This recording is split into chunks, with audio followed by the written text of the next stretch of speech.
nyo silang matalo ng mga kaaway nila. Pinahirapan sila ng mga ito,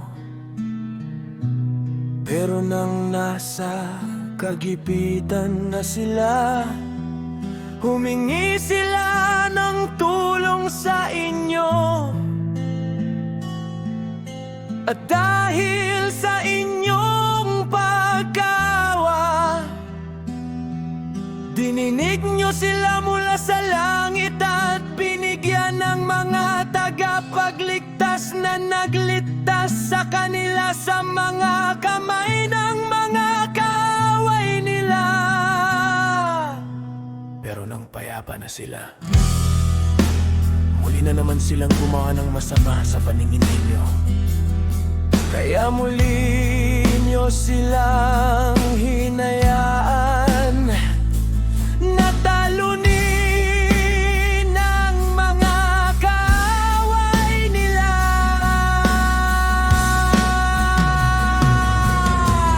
At nang manawagan sila sa inyo, dininig nyo sila mula sa langit at iniligtas nyo sila ng paulit-ulit. Iyan ay dahil sa inyo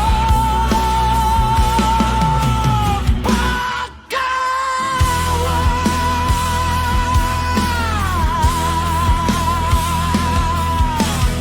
Binalaan nyo sila para pagsisihan nila ang kanilang mga ginawa at sumunod sa inyong kautusan. Pero naging mapagmataas sila at hindi nakinig sa inyong mga utos.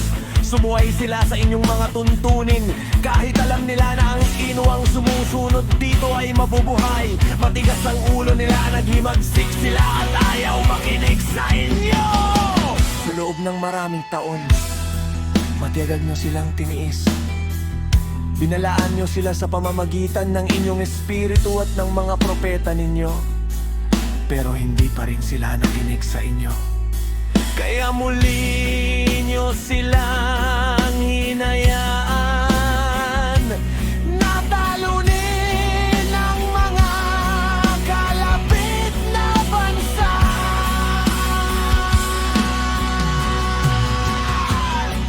Pero dahil sa inyong dakilang habag, hindi nyo sila lubusang nilipol o pinabayaan.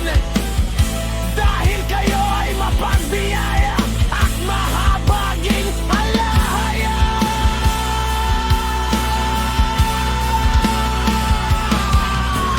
Kaya ngayon, aming alahaya na dakila, makapangyarihan at kahanga-hanga, na laging tumutupad sa inyong tipan ng pag-ibig, huwag nyo sanang maliitin ang paghihirap na sinapit namin.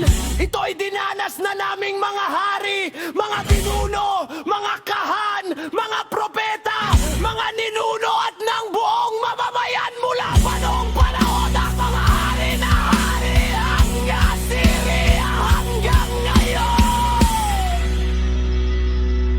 Sa lahat ng nangyari sa amin, kayo'y nanatiling matuwid.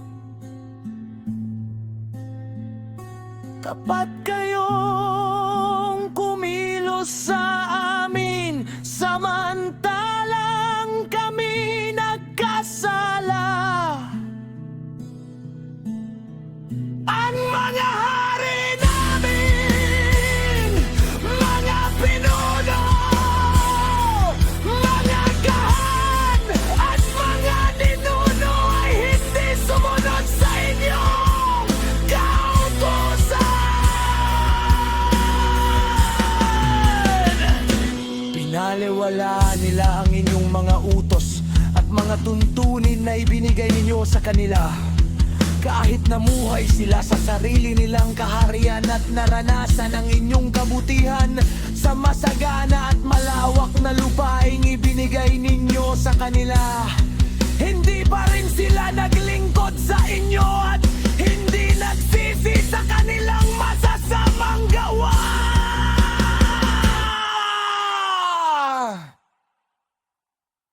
Kaya ngayon,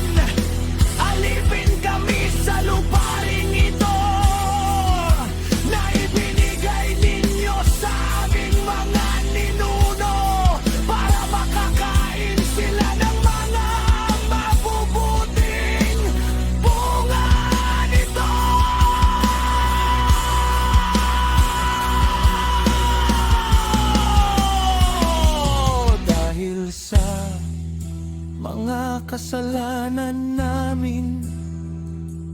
Ang masaganang naninito ay napupunta sa mga haring inilagay ninyo sa kapangyarihan sa amin.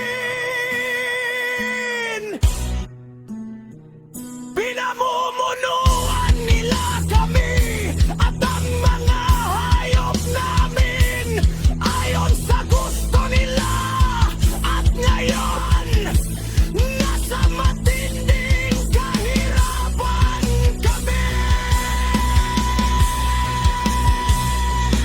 Dahil sa lahat ng ito, gumagawa kami ng isang kasunduan na hindi na mababago pa. Isinulat namin ito at pinirmahan ng aming mga pinuno, mga liblita at mga kahanan.